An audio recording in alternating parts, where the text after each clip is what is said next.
I just finished a really long day of work, and I shut off my computer and I went outside or to the living room. My husband's watching the news, and I saw a piece about people in Scottsdale who are protesting the whole mask thing as under the notion that this is an infringement on their rights and that the government should not be infringing on their right to not wear a mask, essentially. And I want to talk about that because I, as a fellow conservative, have issues with this, and I feel like I'm being very misrepresented by the current people within my, I guess, circle or community who are misrepresenting what it is that we stand for. So I just wanted to make a video here because I'm very confused, actually. And I'm starting to think that I'm just a super leftist liberal. I don't understand. What I thought was conservative value was consistent with government infringement and making sure that you're protected against the government. I thought that was a conservative value. I did. So I have been very confused lately, especially surrounding the issue of police brutality by the arm of the state.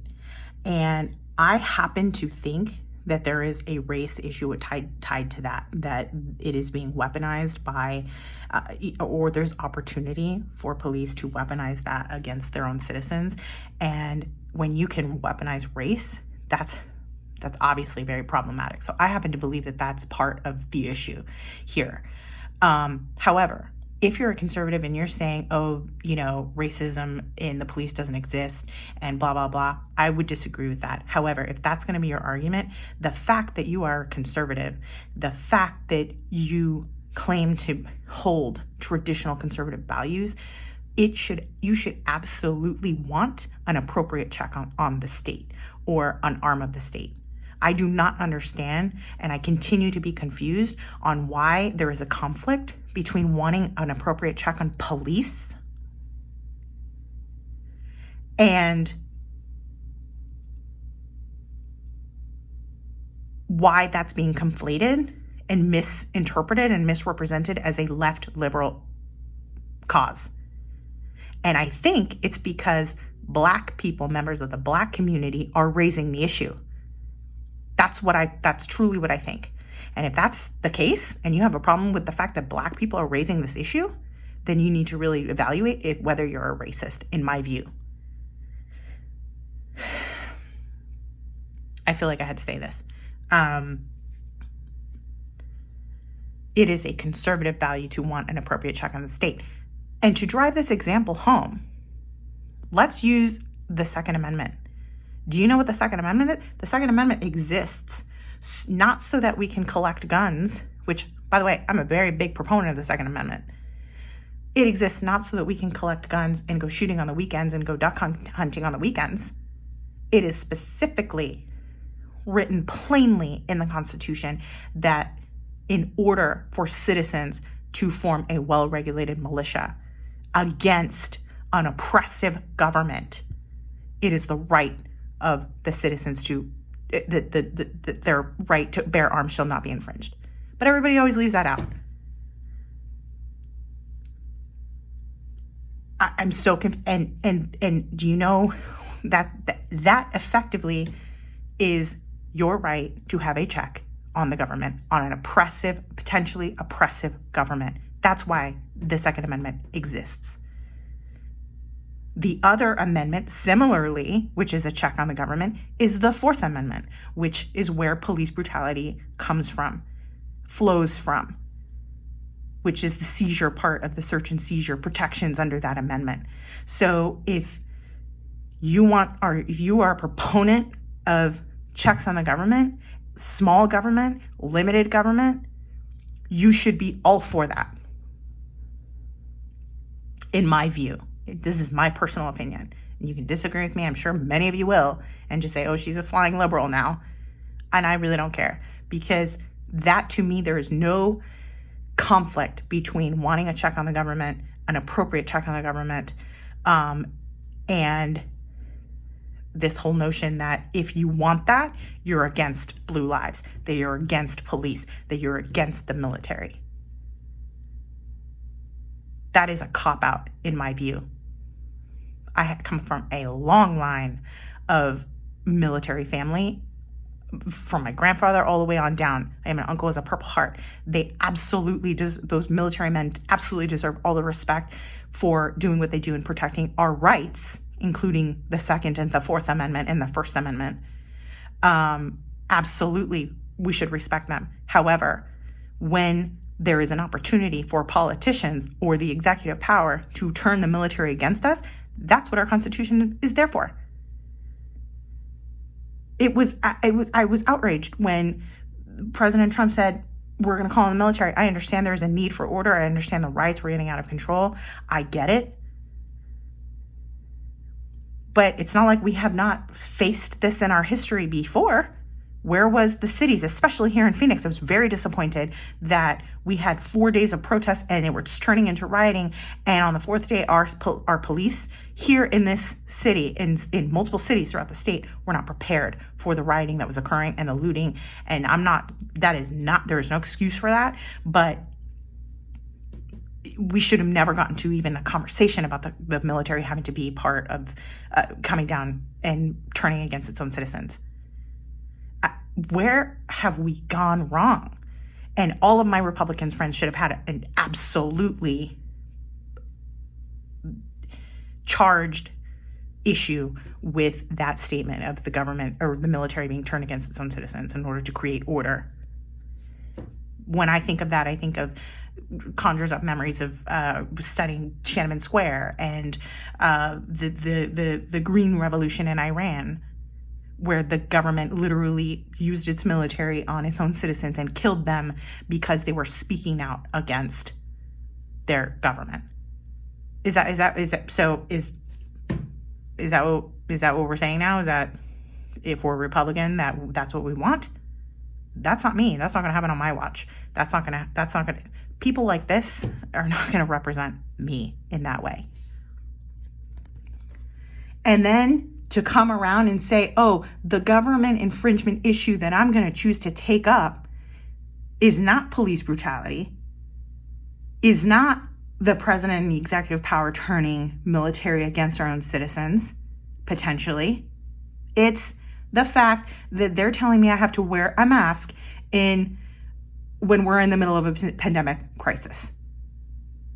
That's the government infringement issue you choose to raise?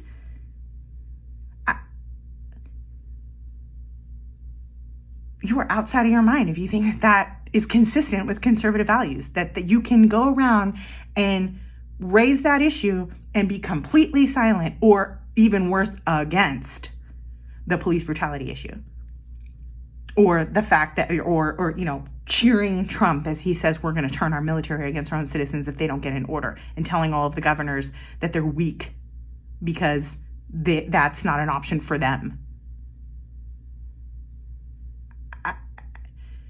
Before I was very trying to offer some point of relatability because I was struggling with, coming out blue or Democrat or whatever when I made my video about, my thoughts regarding the peaceful protests that Kaepernick, put forward 4 years ago, and how I was kind of tone deaf to that. And now I don't even care how I come out looking. I don't care if you call me a leftist liberal. I really don't care, because I have always considered myself a conservative. And by the way, one of the reasons that I consider myself a conservative is because every time that we give the opportunity, the government opportunity to do anything in our lives, whether it's, especially coming from a minority perspective, they F it up. So I have my issues with government and what they can do and what they can control and what they are saying is good for me. And it's one of the reasons that I have issue with voting Democrat. And I don't want to go into that here because that's a whole other ball game and that's a whole other ball of wax. But one of those things is, yes, this limitation on government. I'm very for that. And I thought that that was a conservative value. And I guess I'm completely wrong. And I guess that it only matters when it's convenient for us, or on the other side, when it's inconvenient, when we're experiencing something inconvenient like riots, when we're experiencing something inconvenient like looting, all of a sudden we're all about the government can do whatever they want. I'm so confused and conflicted by this that I felt the need to say something, and I'm still, I'm at a loss. I'm at a loss about where I fit on the political spectrum. And the fact that this is even being politicized, the fact that police brutality, when we have clear instances of police brutality, regardless of whether you think it's race, I personally do think it's race. There's a race behind it, especially given the unique history that Black America has had with police. To deny that, I don't even know what to say. And secondly, if your argument against that is Candace Owens and her, stats on violent criminals, I'll remind you that none of the recent instances involved violent criminals. It was all about the police approaching and arresting and seizing and shooting and killing under the context of a calm scenario that turned awry.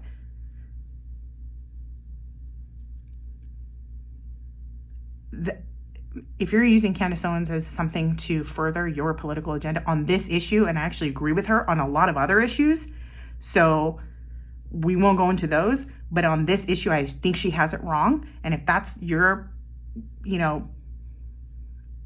argument against recognizing the instances of police brutality that we have been faced with as a nation, and that the Black community has been faced with for decades, then I don't even know what to say. I cannot support that.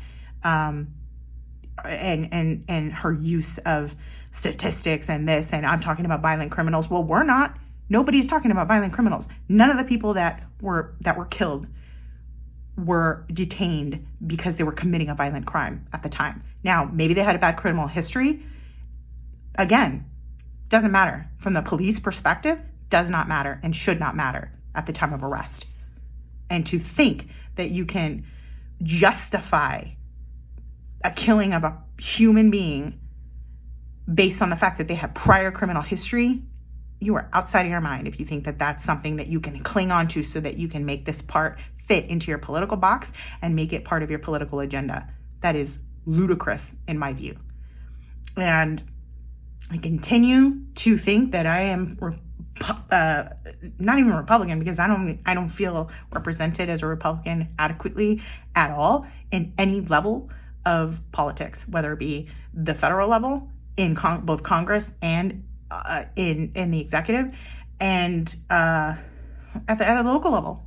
At the local level. And I attend city council meetings. I go to city council meetings. We have an issue over here in our backyard with homelessness and drugs and all this stuff. And I have attended to understand what the police can do about it, what other programs we can put in place so that we can alleviate the police. That's been part of my husband and our life way before this happened.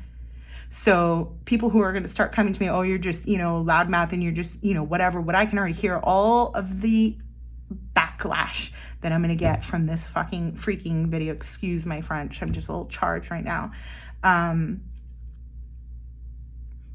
don't know where we're going wrong here as a nation. And I feel very disappointed that this is how the conservative circle and my conservative community is being represented. And I cannot let this happen on my watch.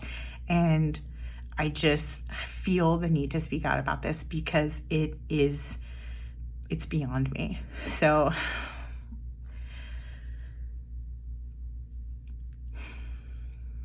all that to say, please, I just really think about what conservatism is, what conservative values are, and I challenge all of us, including myself, to not make this about trying to win the argument or put our situations or or what we're seeing or what we're trying to convey, or making all of these situations something to fit into our political box. Like, if you really think and you think through and do the analysis and you still come out as, you know what, I think I'm right, and I'm all about Blue Lives Matter and I'm all that, then more power to you. I respect you. But I have a feeling that these freaking people that I saw in Scottsdale with that can't be what the Republican Party is about. I can't let that be what my conservative values are about in this nation. And I will absolutely use the Constitution to protect my rights and to move forward with an agenda that furthers the protection of my rights and everybody's rights, not just when it's convenient for me, not just when it affects me. If that's what politics is going to turn into, then we can just forget about values. We can just make it all about, whatever works for me at the time. So I guess I'm sorry for my rant. And I will be putting this up on my post, and I'm nobody from nowhere. I am nobody from nowhere. And you can be like, that woman has no idea what the hell she's talking about. And you might be right, but this is my platform and I can put whatever I want up on it.